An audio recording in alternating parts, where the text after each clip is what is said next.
Hey guys, welcome back to Reignited. Now, if you didn't know, Reignited actually means to reignite your passion for all things automotive. That's kind of the whole purpose behind this channel.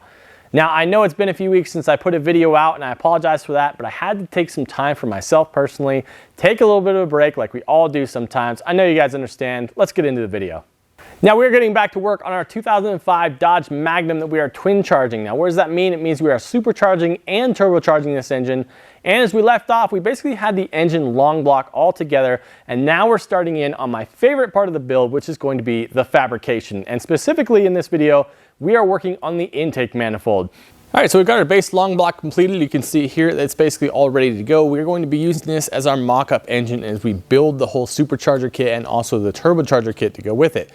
Now this is the part where it gets a bit more fun because although fabrication is my absolute favorite part of the project, another thing that I really love to do is I love to take parts and mix and match them from different brands, even if possible, to make things work, to try to figure out how to make things work. Now one of the issues I was running across here is that our supercharger system here for a Ford, and I believe this is actually from a Mustang Cobra, not a Ford Lightning, this supercharger has an 8-rib belt on it, which is great. Or it has an 8-rib pulley on it, which is absolutely fantastic because obviously our main nemesis with any kind of a supercharger system is going to be belt slip. You want to have as much belt on there as possible. However, how am I going to get an 8-rib belt setup on a Hemi engine? There weren't really many that came with that sort of a setup. Well, the other day at my job, I was doing a brand new prep on a 2022 e-torque Hemi 5.7 liter. Now, if you don't know what that is, the e-torque is basically like a little electric motor assist that goes in place of, say, an alternator on the front end of your engine, and it provides you with like stop-start capabilities, regen, a little bit of extra electric boost every now and then, so almost kind of a hybrid system. I don't really care about that sort of thing, but what I saw was that the e-torque system is an 8-rib system. So I was like, man, maybe I could take some of those components and adapt them to the system that I'm using so we can use it with superchargers. So that's what I did. I went ahead and purchased the timing cover that goes on an e-torque setup. Also a tensioner setup on there, water pump, a crank pulley, and that kind of gets you halfway there, right? So we've got these 8-rib components, but we're gonna need a couple other things because for one, an e-torque system does not come with any sort of a power steering setup because it is electric power steering on these Ram 1500s. For two, you're not using an alternator anymore because the e-torque system essentially takes the place of the alternator. So those are two components that I'm gonna have to come up with a system for in the end. So my solution was I started thinking about, okay, what other vehicles do I know of that have an 8-rib belt on them? Well, a Cummins engine has an 8-rib belt on there. So I started taking a look at some of the Cummins trucks as they were coming in, started taking a look at their power steering pulley that they have, and I noticed something very interesting. That the power steering pulley, the diameter of the shaft appeared to be the same as what a stock Hemi power steering pump has. And you know what? It is absolutely identical. This is a power steering from a 300C, and I just purchased a pulley aftermarket and pressed it right into place. So this is going to work absolutely perfectly. Now, because it is a larger diameter than a stock one, it will be underdriven a little bit, which means you won't get quite as much power assist, but I don't think you'll notice it all that much. It's really not that much underdriven, so we'll see how this actually turns out. Now, one thing I will have to do is I'll have to cut the outlet here and change the angle of that because it does interfere with the new pulley location. And also the plan is that I'm going to put this power steering pulley in the position where the stock AC compressor went because I won't be using AC on this car, so I'll have that spot available. I want to bring this down from the top of the engine down to the bottom here to give me more room for my piping and also for my downpipe on the driver's side there. Now for the alternator, I don't think it's going to be quite as simple, but it should be still somewhat straightforward here. I went ahead and purchased a 8-rib alternator pulley for a Cummins engine, a 5.9 of any year basically. Now I was looking at the factory alternator that goes on the Magnum here, and the shaft size is actually a little bit different between this alternator and this pulley. So I will have to machine an adapter, turn something up on a lathe essentially to make this thing fit, but I don't think that's really going to be a big deal. The problem more is packaging. Where exactly am I going to put this alternator? Because this timing cover does not have any sort of provision for that alternator. So I'm going to have to build a custom bracket for that to mount it somewhere. I'd like to mount it lower if possible on the engine. That way it's out of the way of any of the turbo piping or any of that. So I don't know, we're still gonna have to see how this is all gonna shake out. But I do think this is gonna give me a tremendous head start on what we're trying to do here. And being able to have that 8-rib supercharger belt on there, I'm very excited about that. One of the things I absolutely love about the Hemi engine is that it is so modular, meaning that you can just mix and match components as you wish. For instance, this engine block here is a 2006. These cylinder heads are a 2015. I think the valve cover here is from a 2009, and this front timing cover is from a 2022. But they all work together, and that just makes it so much fun to mix and match and try to create the perfect scenario for your project.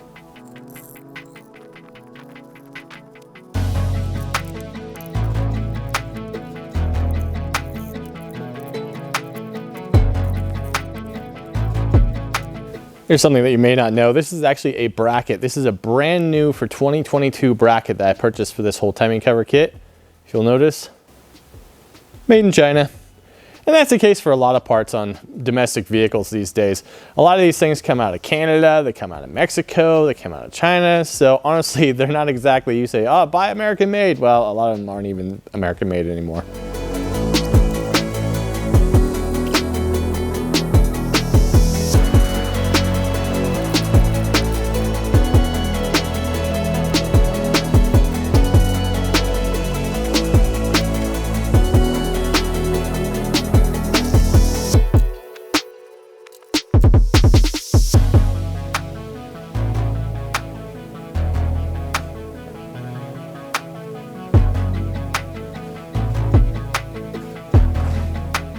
Now the mock-up stage of a project is one of my favorite times because it can give you a glimpse of what things are going to look like, and it makes you feel like you're really close when in fact you actually have a really long way to go.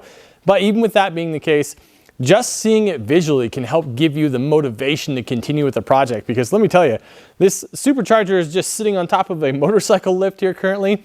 Doesn't matter, this engine looks absolutely amazing. So now I'm just envisioning it with the intake manifold built on there, and also envisioning it with some turbo manifolds off there as well. I decided to take on the monumental task of building the entire intake manifold from scratch. And that was something that going into it, I felt really good about, because I was like, this is really going to push my skills. And I'm just excited about doing something that I've never done before.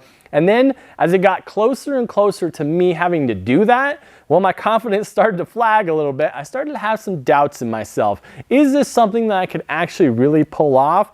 And so it made me honestly pull back a little bit from that. So that's kind of why it's taken me so long to get to this point. But as it is right now, I feel confident again. I feel like I'm ready to push forward and see if I can do this. And the reality is that even if I can't, even if I fail at this, that's okay. Maybe my skills aren't quite up to par as of this moment, but you're never gonna know unless you actually push yourself to do that. And that's how I feel for you guys. If you are doing any sort of a project on your vehicle that you're feeling doubts about, you've just gotta dive into it and make it happen. Sometimes you're gonna come up short, but that's okay.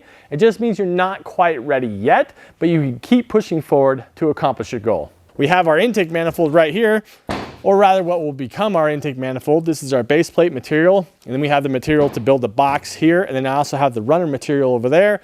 So I've decided that the way I'm going to tackle this is the very first thing I'm going to do is make this whole bottom plate here that this supercharger would mount to, basically like a flange. I'm gonna go ahead and get this all cut out. I'm gonna get the holes drilled and tapped. That way we have a flange that we can bolt to, and we'll go ahead and build the box right off of that flange.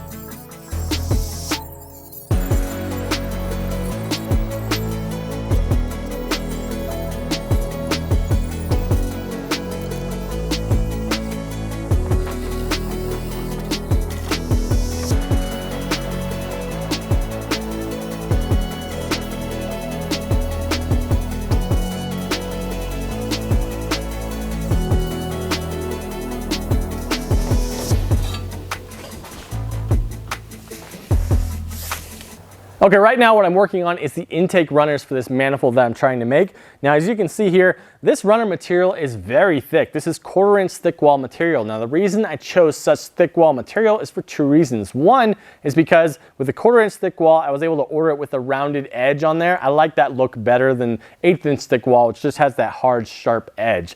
So that was one reason, just for aesthetics essentially, but also because what I'm welding this to, the base plates are 3/8 inch thick aluminum, and also the intake plenum is 3/8 inch thick aluminum. So you want to be able to weld to a somewhat similar thickness. If you're welding thin material to thick material, it can become very, very difficult. So that was one of the reasons I went with this thicker material. However, that does cause other problems because being thick aluminum is actually really tricky to weld. I've found in my own experience that really thin aluminum is very difficult to weld and really thick aluminum is difficult to weld. Kind of the middle ground, 1/8 inch thick aluminum is kind of the perfect for actually welding. I think it turns out really nice, easy to manipulate, welds well. This thicker stuff can be a challenge because you've just got to pour heat into it to get that weld puddle going. But then once it's saturated with heat, it just starts to run away from you and get all soggy and snotty and nasty. So honestly, like I said, I was had some doubts rolling into this about my own skills and what I could do. So I ran some test passes on some other material that I had. And honestly, it's not that bad. I'll give you guys a close-up shot of it here. But as you can tell, I'm not a professional welder in any way. I'm just a mechanic. But that's not terrible, and honestly, the only way you get better at this stuff is to actually dive in and get the seat time in. That's all welding is. It's all entirely seat time. So that's what we're gonna do. I'm gonna go ahead and get these runners prepped and ready.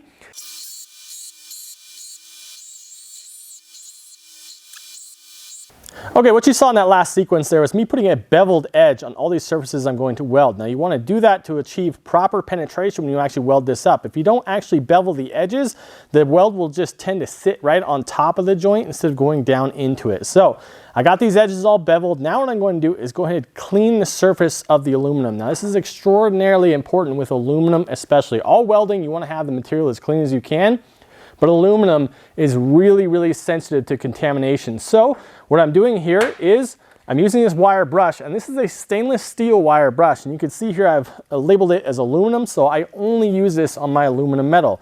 Now I watched a video about this, and he says normally with a wire brush, your instinct is to brush it like this. But what you're doing is, as you're pulling it back, you're also grinding it right back into the surface. So if you're using one of these, go ahead and just pull it or push it one way or the other, but only go in one direction.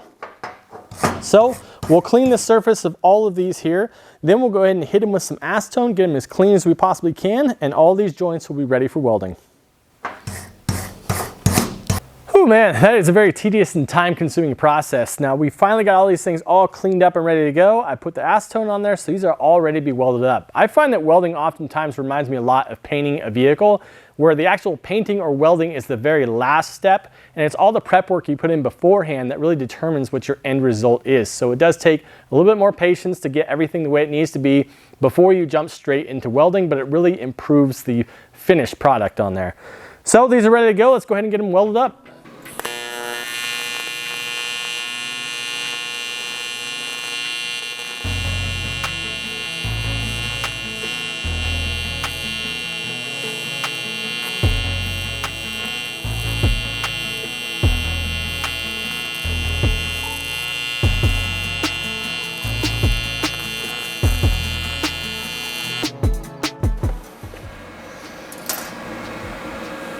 All right, part of me is wondering if I was too hot there, and maybe that's why it was so blotchy, and I'm not really sure. All right, one runner down. Let's go ahead and do the other 7, see if they get a little smoother, if I improve.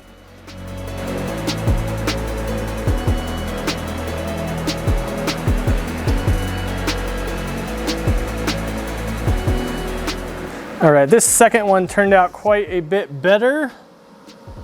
That's not bad. It's a little bit wavery there. It's decent though. I mean, it turned out pretty good comparatively. Not really sure what happened that first round.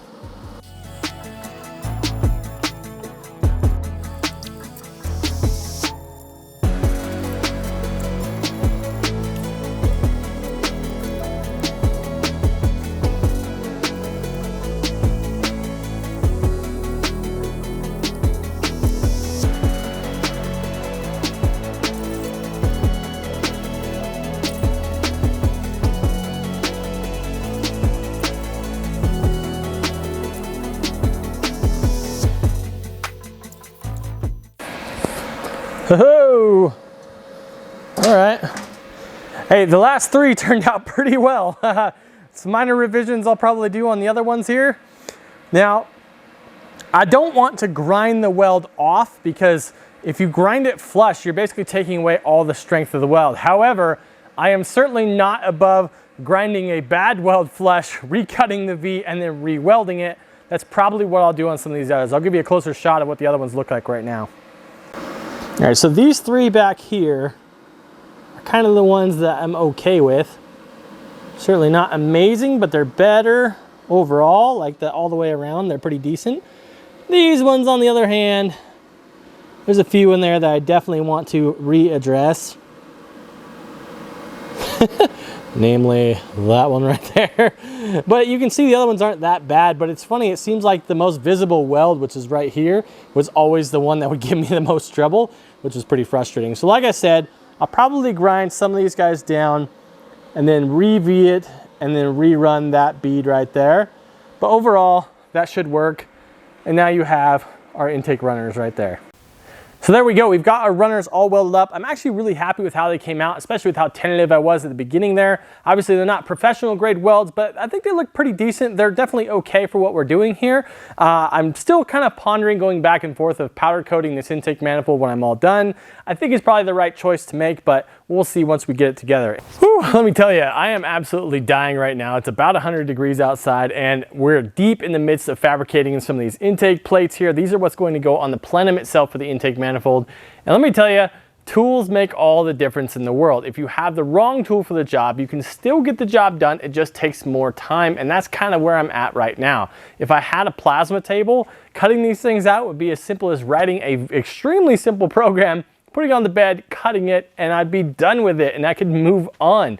Now, hopefully someday that will be the case because the plasma table has always been on my list.